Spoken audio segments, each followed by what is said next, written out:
Assalamualaikum warahmatullahi wabarakatuh. Saya Heni Dwi Nuraziza, NPM 41. Di sini saya akan menceritakan ulang kasus SQL Inject. Dengan perkembangan pesat teknologi web, aplikasi web menghadapi lebih banyak masalah keamanan. Menurut data yang dirilis oleh Proyek Keamanan Aplikasi Web Terbuka atau OWASP, kerentanan injeksi SQL adalah kerentanan utama terhadap keamanan web. Dalam beberapa tahun terakhir, banyak ahli dan sarjana telah melakukan banyak penelitian tentang kerentanan injeksi SQL dan mengusulkan banyak metode injeksi dan teknologi pertahanan. Tetapi sebagian besar studi ini terbatas pada injeksi SQL tingkat pertama. Injeksi SQL orde kedua dikembangkan atas dasar teknologi injeksi SQL orde pertama tradisional. Ini lebih sulit untuk ditemukan, tetapi memiliki ancaman keamanan yang sama untuk aplikasi web seperti injeksi SQL tingkat pertama. Saat ini, ada sedikit penelitian tentang teknologi injeksi SQL orde kedua yang menganalisis prinsip injeksi SQL orde T dan mengusulkan metode untuk menggabungkan deteksi dinamis dengan deteksi statis untuk mendeteksi kerentanan injeksi SQL orde kedua. Tian Yuji mengedepankan semacam mode pertahanan serangan injeksi SQL orde 2 berdasarkan parameterisasi yang ditingkatkan, termasuk modul filter input, modul pengganti indeks, modul perbandingan sintaks, dan modul penggantian parametrik. Namun, metode ini tidak ideal untuk mendeteksi kerentanan injeksi SQL urutan kedua. Makalah ini menganalisis prinsip injeksi SQL orde kedua dan menyajikan metode untuk mendeteksi serangan injeksi SQL orde 2 berdasarkan ISR atau Instruction Set Randomization. Hasil percobaan menunjukkan bahwa metode yang diusulkan dapat mendeteksi injeksi SQL orde 2 secara akurat dan efektif. Prinsip order kedua SQL Inject. Muatan serangan beban injeksi SQL orde pertama langsung ke query SQL, tetapi proses serangan injeksi SQL orde kedua dibagi menjadi dua tahap, yaitu tahap penyimpanan attack payload ke database atau sistem file dan tahap pembuatan pernyataan query SQL dengan payload serangan dari database atau sistem file. Misalnya, fungsi umum dari pendaftaran pengguna dan modifikasi informasi pengguna dalam aplikasi web dapat melakukan serangan injeksi SQL orde 2. Fungsi pendaftaran pengguna memuat muatan serangan ke database, dan kemudian fungsi modifikasi informasi pengguna mengekstrak muatan secara serangan dari database untuk membuat query database SQL yang akan menyebabkan injeksi SQL urutan kedua. Kode kunci dari fungsi registrasi pengguna adalah sebagai berikut. Ini adalah kodenya.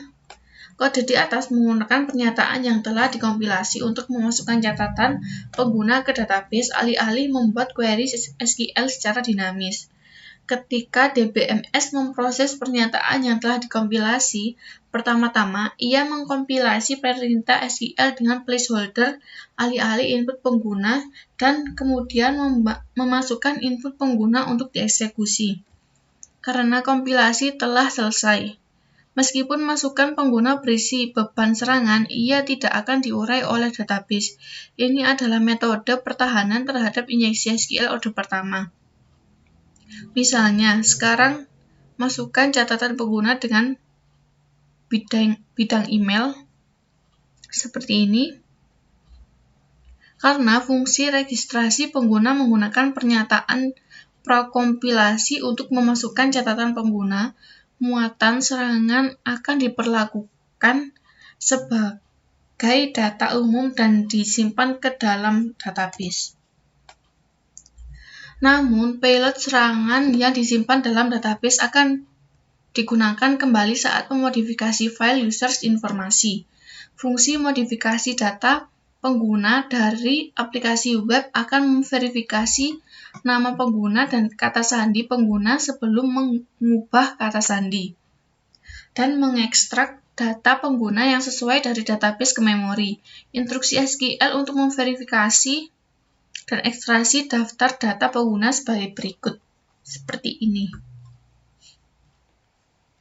Aplikasi web mengotentikasi pengguna dengan memverifikasi apakah set hasil yang dikembalikan kosong dan menyimpan set hasil dalam memori. Aplikasi web menggunakan hasil yang ditetapkan dalam memori untuk membuat pernyataan SQL untuk mengubah user password. Kode kunci ditampilkan seperti di bawah ini.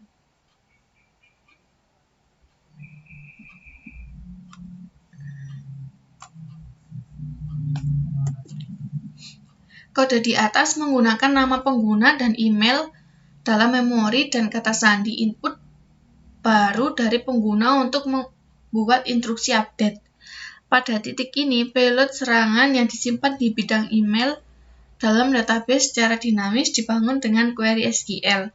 Instruksi SQL yang baru dibuat ditampilkan seperti di bawah ini.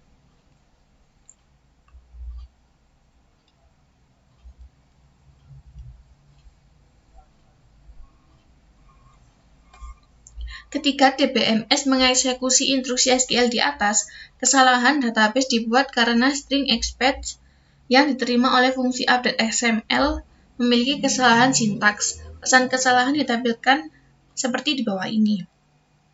Syntax error. Dari pesan error prompt tersebut, penyerang dapat mengetahui password admin pengguna adalah admin123. Serangan injeksi SQL orde kedua berhasil diterapkan. Dari contoh di atas, kita dapat melihat bahwa injeksi SQL orde 2 dibagi menjadi dua tahap, yaitu penyimpanan dan pemicu. Dalam fase penyimpanan, payload serangan ditulis ke users masukan dan kirim ke aplikasi web. Karena aplikasi web telah menyebarkan ukuran pertahanan, ketika pernyataan insert atau update dijalankan oleh DBMS, muatan serangan akan disimpan dalam database.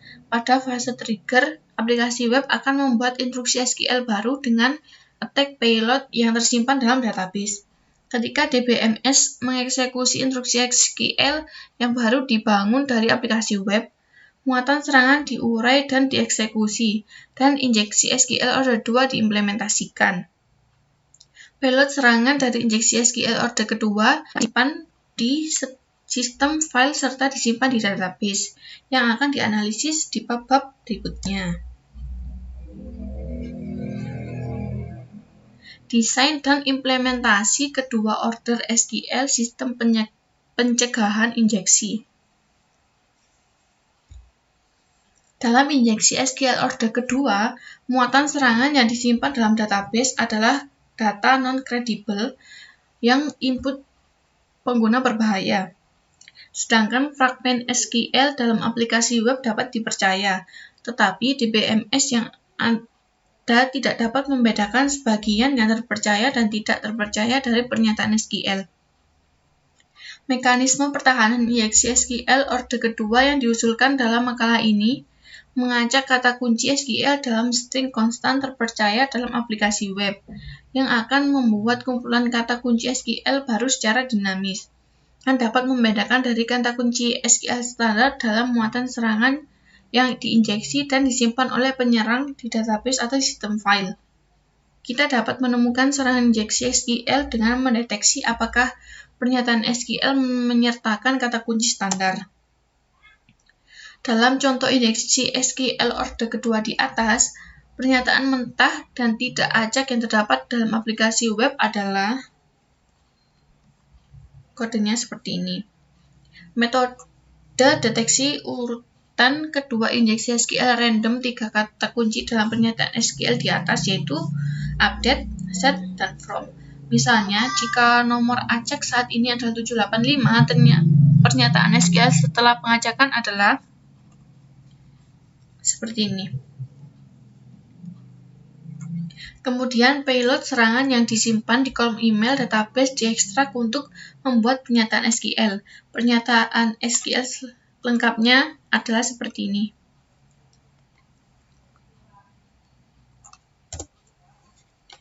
Pernyataan update berisi kata kunci standar, select, dan where.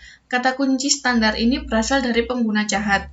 Mekanisme pertahanan injeksi SQL urutan kedua yang diusulkan dalam makalah ini akan mendeteksi serangan tersebut. Sistem pertahanan injeksi SQL orde kedua terdiri dari modul pengacakan, modul deteksi serangan, dan modul pengacakan. Modul pengacakan menambahkan bilangan bulat acak kata kunci SQL dalam aplikasi web, yang membuat kumpulan kata kunci SQL secara dinamis. Penyerangan tidak mengetahui kumpulan kata kunci SQL baru, jadi SQL standar yang diinjeksi penyerang dapat dideteksi. Tetapi pada saat yang sama, DBMS dapat tidak mengenali kunci baru kata. Juga, solusi untuk mencegah masalah ini adalah dengan memodifikasi interpreter database, tetapi metode ini sangat kompleks. Kami mengadopsi metode membangun server proxy antara server web dan server database. Seperti yang ditunjukkan pada gambar 1, server proxy memiliki dua fungsi utama. Satu untuk mendeteksi serangan injeksi SQL, yang lain adalah untuk mengacak instruksi yang tidak berbahaya untuk pernyataan SQL standar dan meneruskannya ke DBMS. Ini adalah gambar 1.